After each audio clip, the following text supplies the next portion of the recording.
तक भारत पर राज करने वाले, शासन करने वाले या पावर में रहने वाले दो ही पीएम थे, एक पंडित नेहरू और अब प्राइम मिनिस्टर मोदी। बाकियों का रिकॉर्ड अब पीछे जाता जा रहा है। जब इन दोनों प्रधानमंत्रियों की ये लेगेसी और उनके कार्यकाल को आप देखते हैं, इतिहास आपके हिसाब से कैसे इसको याद करेगा? जो मोदी का भारत है उसको एक हिस्टोरिकल परिप्रेक्ष्य में आप कैसे देखते हैं? भारत और नेहरू और मोदी दोनों भारत के हैं। भारत किसी का नहीं है। भारत अपने आप में अपनी जगह पे खड़ा है। ऐसी भाषा के प्रयोग नहीं करने चाहिए। मगर परिणाम किसके कालखंड में आए, इसकी तुलना जब इतिहासकार करेंगे तो मैं निश्चित रूप से मानता हूं अब तक के सभी प्रधानमंत्रियों के कालखंड में परिणाम नरेंद्र मोदी जी के कालखंड में सबसे ज्यादा है। 25 करोड़ लोग गरीबी से दूर हो जाना, गरीबी रेखा के ऊपर आ जाना एक दशक के अंदर। मैंने जैसे पहले कहा कि हर गरीब को एक बेसिक सुविधाओं से युक्त कर देना, युवाओं के मन में आत्मविश्वास बढ़ना, देश के अर्थतंत्र को 11वें नंबर से 4थे स्थान पर पहुंचाना, ढेर सारी जनता का सम्मान जिसे जुड़ा था, वह धारा 370, राम मंदिर, ट्रिपल तलाक हटाना, देश की नागरिकता की व्याख्या को सुस्पष्ट कर देना, ये ढेर सारी चीज़ों को एक ही दशक में हिम्मत के साथ समाप्त कर देना और पूरे देश भर में भारतीय पासपोर्ट का सम्मान आज बढ़ाने का काम नरेंद्र मोदी जी के कालखंड में हुआ है। और भारत की विदेश नीति में मैं बहुत स्टडी के साथ एक निर्णय पर पहुंचा हूं कि भारत की विदेश नीति में रीढ़ की हड्डी की कमी दिखाई पड़ती थी।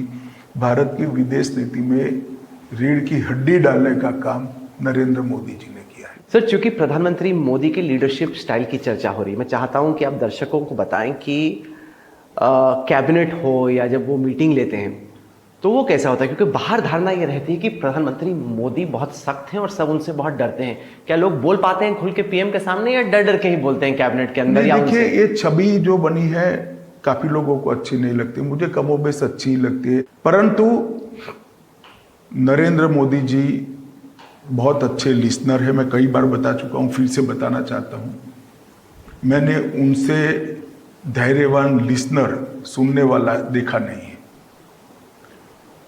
मीटिंग में चूंकि वो नेतृत्व कर रहे, सबसे अंत में बोलते हैं। विषय कैबिनेट के अंदर किसी भी डिपार्टमेंट का हो, सभी कैबिनेट के मंत्रियों को उस विषय पर मंतव्य देने का थके बगैर मौका देते हैं।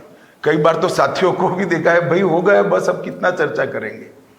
मगर फिर भी खुल के बोल पाते हैं, डर के बोलते हैं? खुलकर बोलते हैं, ऐसा नहीं है, खुलकर बोलते हैं और फैसले ओपन होते हैं। कई बार चूंकि कैबिनेट का जो प्रस्ताव आता है स्वाभाविक रूप से प्रधानमंत्री की सहमति से आता है, फिर भी कई बार ग्रुप ऑफ मिनिस्टर बने हैं, कैबिनेट नोट को ग्रुप ऑफ मिनिस्टर के लिए पुनर्विचार के लिए रखा है, बदलाव भी हुए हैं।